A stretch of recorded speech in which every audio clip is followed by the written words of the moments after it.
Fine job. But I can do better. I just need to be closer to the subject to really be a part of the community. That's why I think I'm going to go back down to the waterfront area and then... No, absolutely not. I forbid you to go back to the waterfront.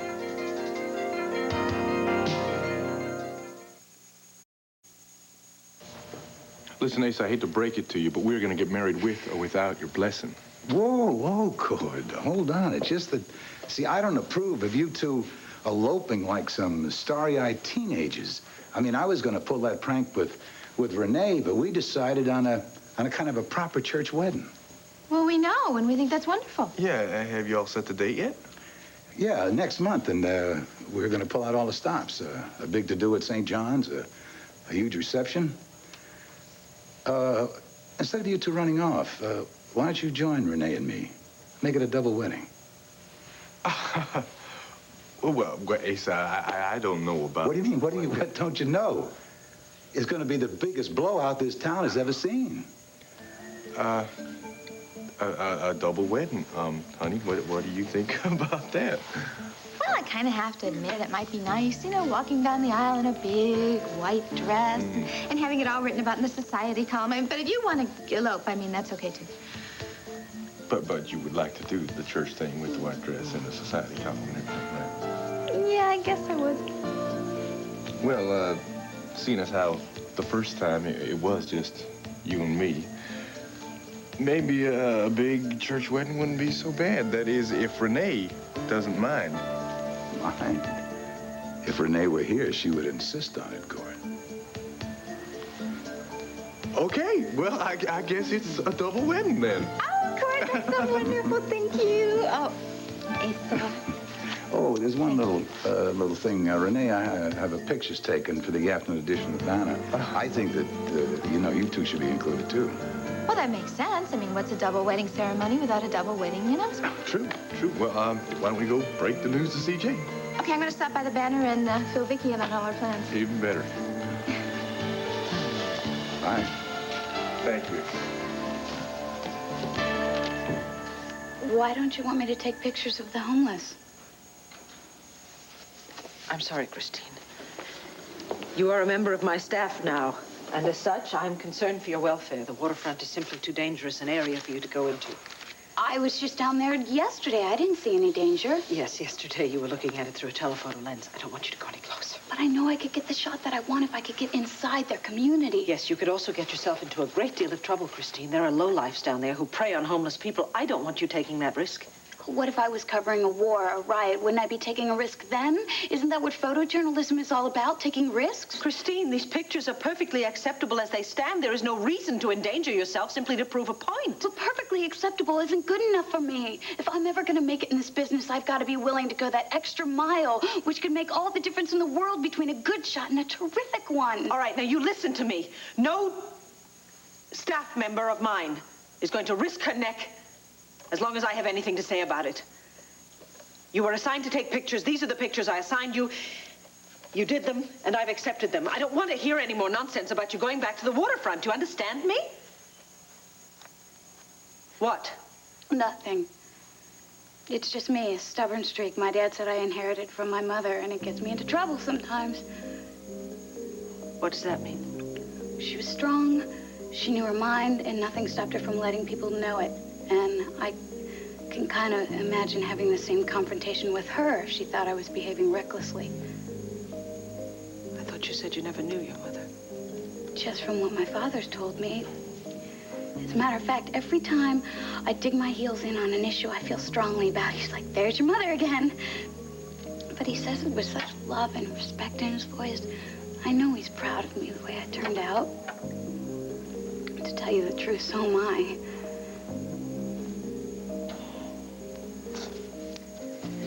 So, my forbidding you to pursue this assignment is not going to have much effect on you, is that it?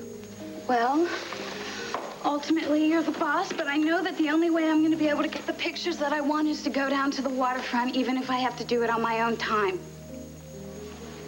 Wait, Christine. If I can't stop you, at least promise me you'll be extra careful. Oh, does that mean I'm still on the assignment? Yes, But the first sign of danger, I want you to clear out of there immediately. Do you understand? Don't worry. I'll be on my guard, and I will bring you the best photos you have ever seen. Thank you. Again.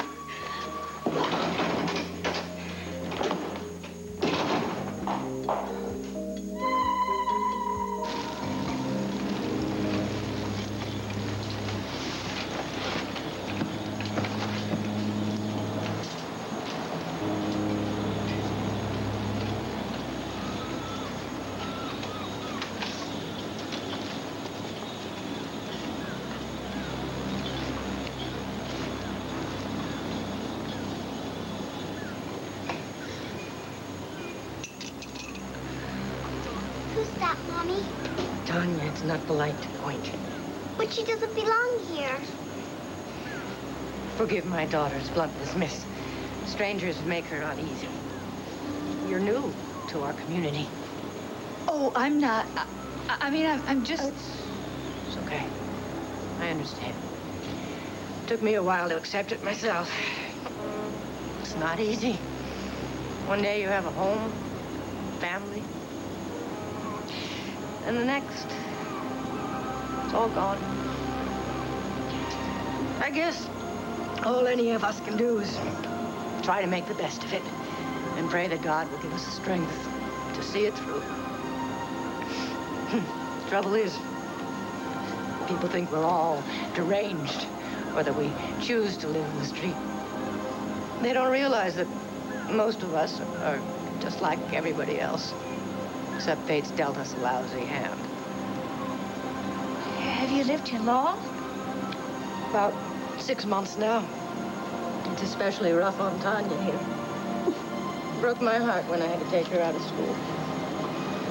She was a straight A student. Her teacher said she had a wonderful aptitude for music. In fact, before my husband walked out on us, I was going to buy her a piano. But I guess we'll just have to put that on hold for now. I don't understand. I mean, why should you be homeless just because your husband left you? He controlled all the money. I didn't work. I had no savings of my own. When he left, he took everything with him. I'd never let any man get away with that. Well, I was angry first.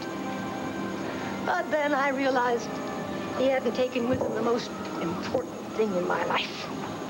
Tanya. She's given me a reason to keep going. To fight my way out of this. Someday I will. For her sake. Oh, my dear, you look half frozen. Yeah, I am. Tried to warm up in that store around the corner, but they just chased me right back out on the street. I know. People are thoughtless sometimes. Thoughtless. Downright cold-hearted. I'd offer you a blanket, but this is the only one we have. But you're welcome to this sweater. I'm afraid it's a bit tattered, but it'll help take the chill off. Oh, gee, thanks. Of course, I won't need this when I get to Arizona. Is that where you're from? Oh, no, but that's where I'm headed to. As soon as I scrape some money together. It's going to take a lot of scraping. It's a long way to go. Why Arizona? Oh, let's just say I got a score to settle.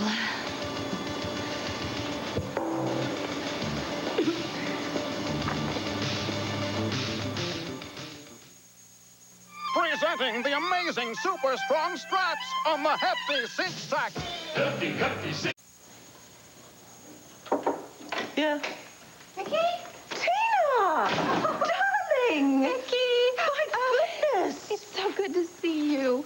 Honey, what are you doing here? You're supposed to be in Arizona. Oh, we just got in this morning. We? Cord and I. Why didn't you call and tell me you were coming home? Well, it was a surprise. Well, it certainly is that. Let me look at you. See, and good as new. You certainly recuperated very well out there, didn't you? Oh, I feel wonderful. But I really missed you. Oh, honey, I missed you too. Sit down, sit down. Tell me all about your stay in Arizona. Well, not until you tell me that you forgive me for not being here when you needed me. Now, what are you talking about? Cord told me about the search for your daughter. I mean, Nikki's daughter. Oh, yes, that.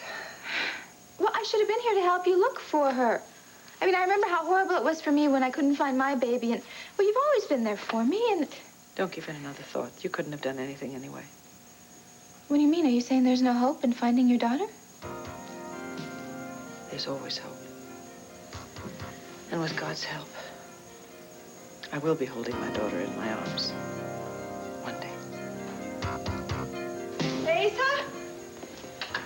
Oh, Lordy, where is that man? I swear. Oh, Asa, darling, I have been so worried about you. Why? You were supposed to call me and tell me how long you were going to be over here this morning. Darling, we have a mountain of wedding details to take care of today. Oh, it kind of slipped my mind. I got caught up in some things. All right. Come on. Fess up. You look like the cat who ate the canary. How would you like another couple in our wedding party? Asa, you mean a double ceremony? I ran into Tina and Cord today. They snuck into town and they were gonna kind of fly out and elope. And I put my foot down. I said, look, you do it right. You go to the altar with Renee and me. Well, Lordy, I knew marrying into the Buchanan clan, life was going to be full of surprises. You don't mind the two of them joining us? No, darling. Of course I don't. I think it's wonderful news. It's just that, well, there may not be a double wedding after all. Why the hell not? You may not want to marry me after you hear what I have to tell you. Well, it seems to me that you were right about the chandelier, Mr. Stone.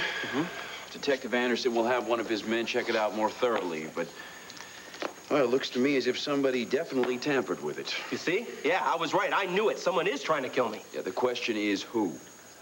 Well, Wait, what's Rafe doing here? Isn't Philly out of his jurisdiction? Yeah, that's what I asked him when he first got in here, but apparently this detective here wanted him here because of Lolly DeVore. What does she have to do with anything? Well, since she died in Landview, Rafe's been investigating. So? So, apparently this detective thinks that Lolly's death and what happened here today may be connected because they both had to do with the soap.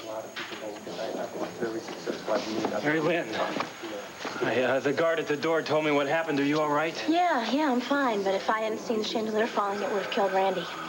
Wow.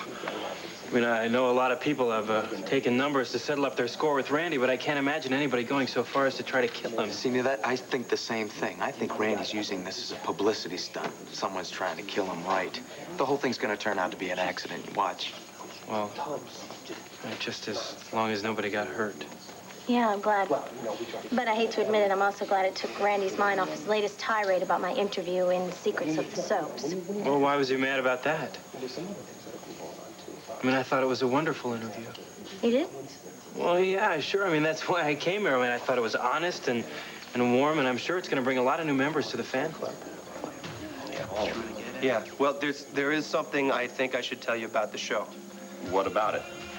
Well, in today's show, there's a scene where the dean of students is hit by a piece of masonry falling off a building and killed. Very much like what almost happened to me. See, it's like life imitating art. Now, hold on, Mr. Stone. If that's true, then this might be a hell of a lot worse than we thought.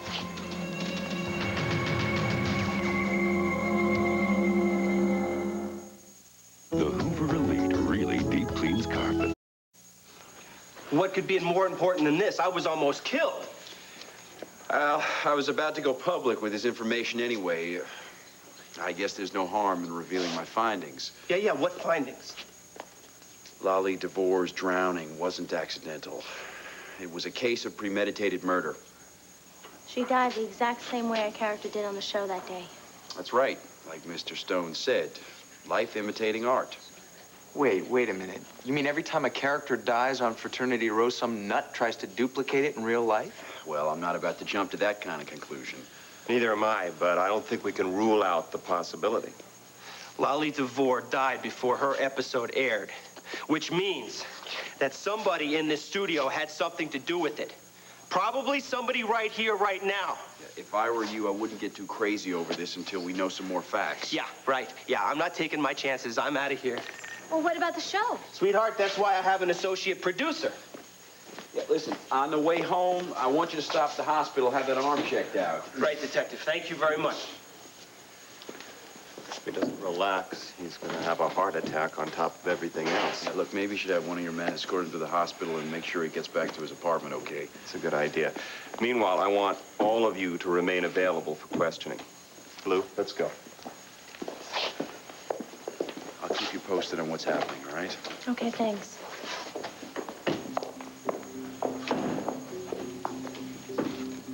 What are you thinking about? Oh, nothing. Come on, Marilyn. It's obvious something's wrong. Marilyn. Okay. What do Lolly DeVore and Randy Stone have in common? Besides the soap? Yes. I don't know. What? Me. They both were angry at me. And Lolly DeVore was killed and Randy was almost killed. Don't you see? I'm the connection. I'm not very proud of this. I mean, after promising you that I would never keep another secret from you, I have been holding back a doozy. What is it, Renee? Vicky has found her daughter. She has met her face to face, although the girl doesn't know about it. You should have told me this sooner. Darling, I wanted to, but Vicky begged me not to tell anyone until she had confronted Christine with this fact. Christine, that is the girl's name? Yes, Christine Cromwell. She's Leo's daughter. You know, that man that Clint had arrested because he was snooping around the cabin. You should not have kept this from me. Darling, I didn't want to. I tell you, it's just been eating me up inside. It's been hanging over my head, and I couldn't keep it in another day. I know that Vicky's going to be upset with me for having told you, but now that it's in the open, I'm glad. So am I, Renee. I know the bind that Vicky put you in, but I've learned the hard way. Husbands and wives should not keep secrets from one another. I'm glad you feel that way, darling, because now that I've told you that much, I might as well tell you everything. Shoot, there's more? Yep. Clint didn't go to Syria just because of that arrested reporter. He went because he wanted to get away from Vicky. Why? Because he felt that she needed some space, that she needed to decide on her own how she was going to tell Christine that she is her mother. Renee, that is utter nonsense. Clint should be with Vicky. Vicky needs him to stand by her side for support, not gallivanting halfway around the world. Asa, darling, Vicky and Clint have had terrible fights about this, and I happen to think that Clint might be right. Vicky needs to handle this on her own. Renee, what if Vicky can't? Can't? Well, Lordy, she'll hopefully turn to us for help. But until she does, if she does, I think she has to go her own way. Okay, maybe you're right, but I'm going to tell you something. I'm going to make a statement. If this thing gets out of hand, there's no way on earth that I'm ever going to let Vicky get hurt. It is enough about my problems. Sit down and tell me all about Arizona. Well, what do you want first? The good news or the bad news? How bad is the bad? Well, it's really not that bad. I mean, the last time we saw the ranch, we'd really fixed it up, and you would hardly even know there'd ever been a fire. A fire? What fire? Well, the fire that burned out the inside of the house. What? Tina, why on earth didn't you tell me what happened? Well, I was afraid to. Why? Because I thought it was my fault. Vicky, I did. I thought I'd left the fireplace on when I went to bed, and then we didn't discover till cord got down that it was actually a thief that started the fire to cover his own tracks. You weren't hurt in the fire, were you? No, but there was some really bad damage. But we took care of it and repaired it. Tina. Even if it had been your fault, you should have told me. I don't care about a house. I care about you. What did I ever do to deserve such a wonderful sister? Why don't you tell me the good news? Oh, yeah. See this necklace? Yes, I saw it when you came in. It is gorgeous. Thank you. Cord gave it to me. It's an engagement present. You mean? Yeah, we're getting married again. Tina, isn't that wonderful? I had a feeling that was going to happen, especially when he went out to the ranch. Well, do you think we're doing the right thing? Are you happy? I'm ecstatic. You're doing the right thing, and I'm so happy this whole family's coming back together again. Oh, me too. I mean, that's the most important thing, and that's why I was so happy when Cord agreed not to elope. You were going to elope? Well, yeah, that's why it was such a surprise that we'd be here. But then we ran into Asa, and then he talked us into getting married with him and Renee in a double ceremony. What an idea. We'll have the reception at Land Fair. Oh, no, I don't want you to have to go to any bother. What bother? It's not every day my sister gets married. Well, that's true. Thanks. You know, your daughter, wherever she is just the luckiest girl alive to have you as her mother. Oh, I just remembered. I have to get back to Land Fair and have my picture taken for the wedding announcement. You know, it'd be really great. I mean, wouldn't it be wonderful if you found your daughter in time for the wedding ceremony? Yes, it would. Well, who knows? It's over a week away. She may just pop up somewhere. Listen, I'll see you later. Bye, hon. Bye.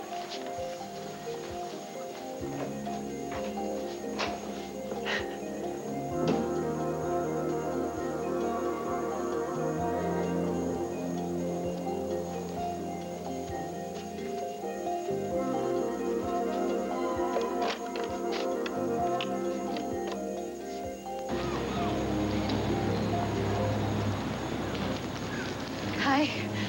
Can you believe this weather? Hello.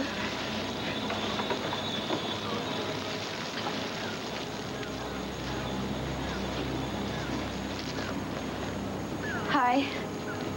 Hello. Lovely little girl. Is she your daughter? Her name's Tanya. Hi, Tanya. My name's Christine. You'll have to forgive her. She's a little shy around strangers. How old is she? 9, going on 100. The street has a way of making children grow up faster than they should. Sure it does. Pardon my honesty, but you don't appear to be one of us. Why do you say that? Your eyes. There's a spark of hope in them. Yours, too. That's because I have a little spark of my own to help keep me going. And with God's help, we're gonna make it. Why don't you accept some help from me? They don't fit me anymore, and I figured I could give them to somebody else to keep out of the cold. Oh, my. These are lovely. Thank you. Look, Tanya, look what this nice lady gave us. Sweaters and... Can we keep them? Of course you can. They're all yours.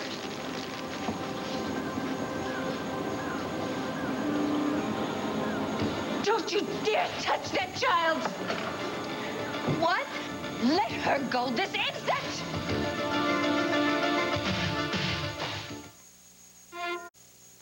I feel.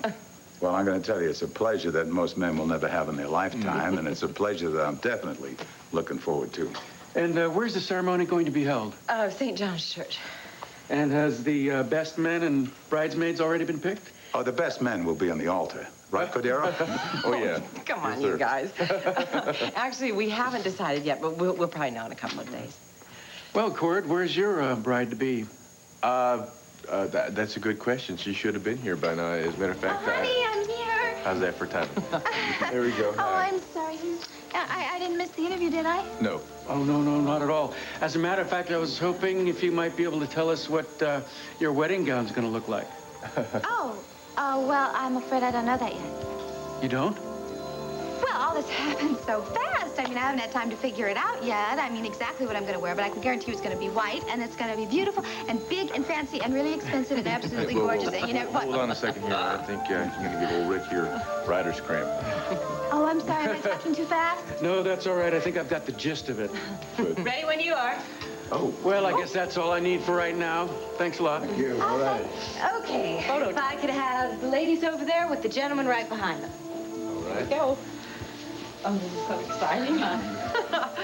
There we go. Let's see, thanks, folks. Like that. Yeah. Oh, fine. What do we want to say? Cheese? Cheese? Okay.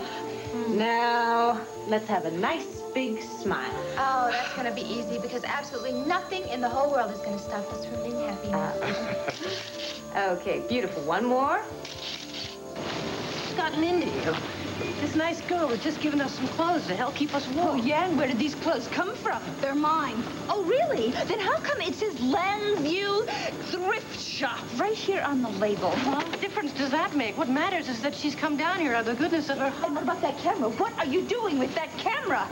It's mine. I like to take pictures. Pictures of us? No, just pictures. It's a pretty fancy-looking camera for somebody who claims to have no money. Well, it's all I got, and I like to observe people. Oh, is that what you're doing down here? You're just observing. You're spying on us. That's what you're doing. What?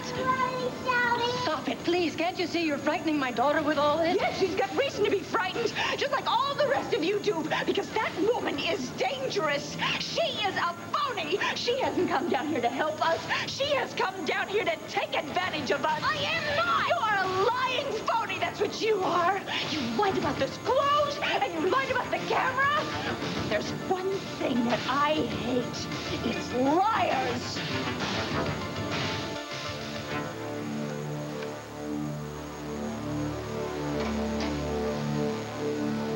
What's the matter, Mickey? You sounded so urgent over the phone. Yes, well, I've come to a decision, and I felt you ought to be the first to know. I've decided I'm going to tell Christine the truth. No. I won't allow it. You won't allow it? I am her mother. You have no right to keep me from my daughter. Do you have any idea how shattered she'll be when she finds out that I have lied to her all these years? It was your decision to lie to her, not mine. And that gives you the right to destroy everything she believes in, to destroy her love and faith in her own father. What about her mother's love? As far as Christine is concerned, her mother is dead. Oh, no, she is not. She is alive and well, and I have every intention of telling her that. She'll hate you for it. Perhaps she will. It is a chance that I will have to take. You selfish woman. You say that you want to be a mother to Christine, and yet you lack the love and compassion to care about what your precious truth will do to her. All right, you tell her. But don't be surprised if she chooses not to believe you and turns her back on you forever.